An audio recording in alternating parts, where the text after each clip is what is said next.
नमस्ते भाई सभी को। हरियाणा जीके की इस क्लास में हमारा आज का टॉपिक है हरियाणा में मूर्ति कला और हरियाणा में संगीत। तो चलिए शुरू करते हैं। तो हरियाणा में मूर्ति कला, हरियाणा में सबसे प्राचीन मूर्तियां किसकी थी? यक्ष यक्षिणी की थी।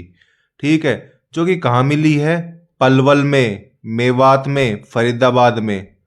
इचिन पलवल, मेवात और फरीदाबाद में मिली है किसकी? यक्ष यक्षिणी की, जो कि सबसे प्राचीन मूर्तियां थी। ये मूर्तियां लाल पत्थर से बनी हुई थी। किससे बनी हुई थी? लाल पत्थर से बनी हुई थी। इनको प्राचीन समय में तालाबों व कुओं के किनारे रखा जाता था। प्राचीन समय में कहाँ रखा जाता था? कुओं व तालाबों के किनारे रखा जाता। क्यों रखा जाता था? मान्यता थी कि ये मूर्तियां अपने आराधकों की रक्षा करती है, इसलिए इनको तालाब और कुओं के पास रखा जाता था। हरियाणा में दूसरी सदी में सूर्य स्तंभ की बनी मूर्तियां मिली थी। कहाँ मिली थी? कुरुक्षेत्र के आमीन गांव में। किसकी मिली थी? सूर्य स्तंभ की मूर्तियां मिली थी। कहाँ मिली थी? कुरुक्षेत्र के आमीन गांव में मिली थी। फिर इसके बाद शुंग और कुषाण काल की मूर्तियां। हरियाणा में इस काल में जो मूर्तियां मिली थी वे सभी लाल पत्थर की बनी हुई थी। ये भी लाल पत्थर की बनी हुई थी तथा मूर्तियां मथुरा कला से प्रभावित थी। ये इंस्पायर्ड किससे थी? इससे, मथुरा कला से। हरियाणा में इस काल में जो मूर्तियां मिली थी वो शुद्ध यमुनानगर, खोखराकोट, रोहतक, सांगेल, ये गुरुग्राम, यहां से मिली है। कहां से? शुद्ध यमुनानगर, खोखराकोट, रोहतक और सांगेल गुरुग्राम से मिली है। शुंग और कुषाण काल की महात्मा बुद्ध की मूर्तियां कहां से मिली है? रोहतक से मिली है और औरंगाबाद भिवानी से मिली है। कहां से? रोहतक और औरंगाबाद भिवानी से मिली। किसकी मिली है? महात्मा बुद्ध की मूर्तियां। इसके बाद आते गुप्त काल की मूर्तियां। तो गुप्त काल की मूर्तियां, हरियाणा में सबसे ज्यादा मूर्तियां गुप्त काल की मिली है। इन मूर्तियों के ऊपर प्राकृतिकता का जोर है। किसका जोर है? प्राकृतिकता का जोर है। जबकि यूनानी कलाकार मापतोल का सहारा लेते थे। गुप्तकालीन सूर्यदेव की मूर्तियां अग्रहोआ हिसार से मिली है। गुप्तकालीन सूर्यदेव की मूर्ति कहां से मिली है? ये मिली है अग्रहोआ हिसार से मिली है। इस काल की प्रमुख मूर्तियां, शिव की मूर्ति बरवाला हिसार और औरंगाबाद से मिली है। शिव की मूर्ति कहां से मिली है? बरवाला हिसार व औरंगाबाद से। और विष्णु भगवान की मूर्तियां मोहनबाड़ी, रोहतक से मिली है। सैया पर लेटे, किस पर? सैया पर लेटे। सैया पर लेटे विष्णु जी की मूर्ति कहां से मिली है? फिजूलपुर सोनीपत से मिली है। प्रतिहार काल में जो मूर्तियों के अवशेष मिले वो कहां से मिले? पूरे हरियाणा से मिले। मिट्टी के खिलौने व प्राकृतिक हल बनावली रोहतक से मिला है। बलराम जी की मूर्ति कहां से मिली है? रोहतक से मिली। बलराम जी की मूर्ति कहां से मिली है? रोहतक मिल से मिली है। इंडो ग्रीक सिक्के डालने के साचे खोखराकोट, रोहतक से मिले। इंडो ग्रीक जो सिक्के डालने के साचे कहां से मिले? खोखराकोट, रोहतक से मिली है। जैन की मूर्तियां कहां से मिली है? हांसी व रानिया से। 5,000 वर्ष पुराने प्रेमी जोड़े के अवशेष कहां से मिले? राखी गढ़ी, हिसार से। 6,000 वर्ष पुराने मनके कहां से मिले? कुणान, फतेहाबाद से। हरियाणा में चित्रकला, तो देखते हैं हरियाणा में चित्रकला का क्या है।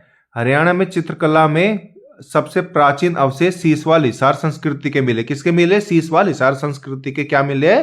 चित्रकला के सबसे अधिक साक्ष्य है। इसी काल में मृत भांड तथा काले व सफेद रंग के चित्र बनाए जाते। इस काल में मृत भांड पर काले व सफेद रंग के चित्र बनाए जाते।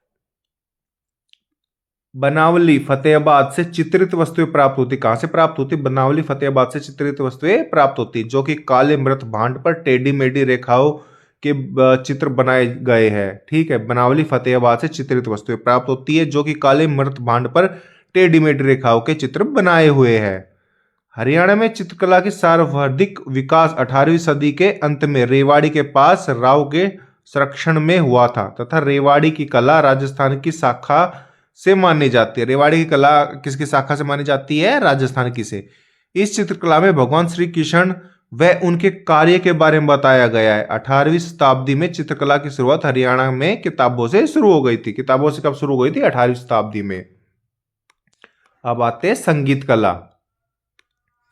तो हरियाणा में संगीत कला का सबसे प्राचीन प्रमाण कहां से मिलता है? शुद्ध यमुनानगर से मिलता है। कहां से? शुद्ध यमुनानगर से मिला है।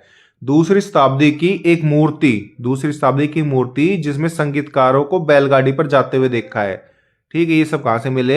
यमुनानगर शुद्ध से मिले है।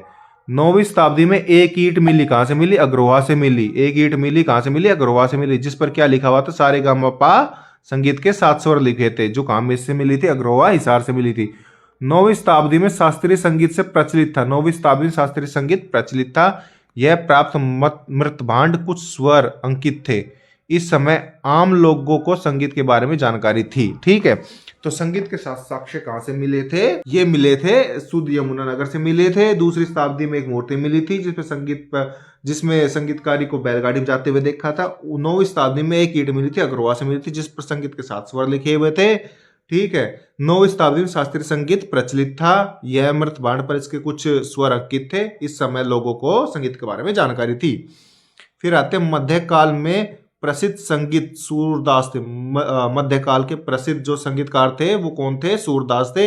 इनका जन्म 1478 में सीही फरीदाबाद में हुआ था। कहाँ? 1478 में सीही फरीदाबाद में हुआ था। सूरदास हरिदास व वल्लभाचार्य के शिष्य थे। किसके शिष्य थे? सूरदास व वल्लभाचार्य के। ये हरिदास व वल्लभाचार्य के शिष्य थे।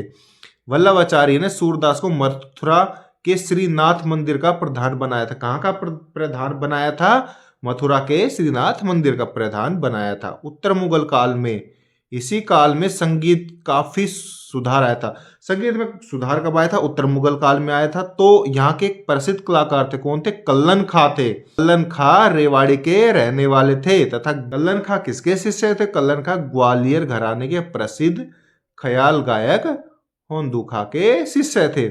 कल्लन खां के पुत्र हाफिज खान भी एक प्रसिद्ध गायक, ख्याल गायक थे। ठीक, कौन? हाफिज खान। अचपल जो दिल्ली घराने से संबंध रखते थे, तरनस खान के गुरु थे।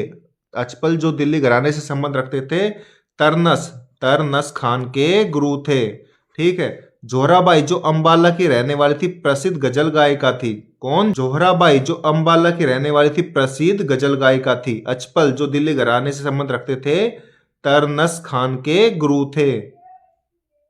ठीक है, पंडित जसराज हिसार के रहने वाले थे तथा शास्त्रीय संगीत के लिए प्रसिद्ध थे। किसके लिए? शास्त्रीय संगीत के लिए प्रसिद्ध थे। कौन? पंडित जसराज। इन्हें स्वर सम्राट की उपाधि भी दी गई थी। किसकी उपाधि दी गई थी? स्वर सम्राट की। तो ये थी आज की संगीत कला और मूर्ति कला का इतिहास। तो अब मिलते हैं नेक्स्ट वीडियो में, तब तक के लिए bye bye, take care, bye.